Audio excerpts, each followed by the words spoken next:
Okay, before we get too far along here, let's talk about the composition. Now, the reason why I have the bird in the foreground like this in the composition is I want to have a real good look at what this hawk looks like. I want to be able to have the details inside.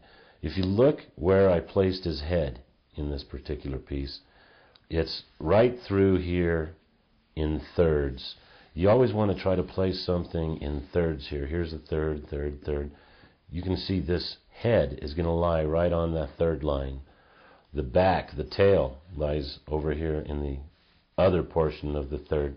You don't ever want to put, remember, anything in the center, right here, in the center third. Things should always be in these kind of areas, off center. You don't want your eye ever going to the middle. It just doesn't have the right kind of appearance when you look at a painting. It gets very boring that way unless you're trying to take somebody and hypnotize them. So let's think about the composition. As we come down here, we'll have a rock laid in back here. The birds, I don't know what to say about composition. Now, what I like a lot is simplicity.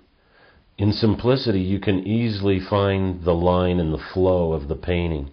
For instance, on this particular one, look at the lines and how these lines lead right into the bird. And they lead you right into this area. These lines bring you in like this, and yet at the same time lead you out and away. If you follow these, it'll lead you away, because out here is going to be our horizon area. Would be actually up higher, but this is how we're going to be leaving the scene. You always want a way to come in and go out of the painting. So this is kind of how we're like reading from left to right. We'll be looking at this and our eyes will be captivated right here on the bird's head, and then we'll be able to follow his body down and through the painting. This is kind of nice, kind of represents the bird's head, brings you down the cactus area that we have. The rock that he sits on is just a nice balance for all these other lines, and then the bird kind of sits right on top and obstructs all of these other things, so he'll get our attention first, he or she. And then we'll flow in and out of the painting back this way. So the eye will come in from this side, lock onto the head, follow the body down, and then be able to just leave the painting right here.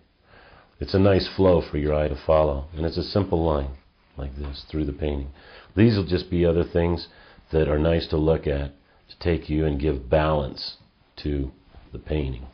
So if you look at this circle, this size of thing here, and then back in here we'll probably have some grasses or something sticking up that like I have in the sketch, in the painting that I did, to kind of balance out this feeling.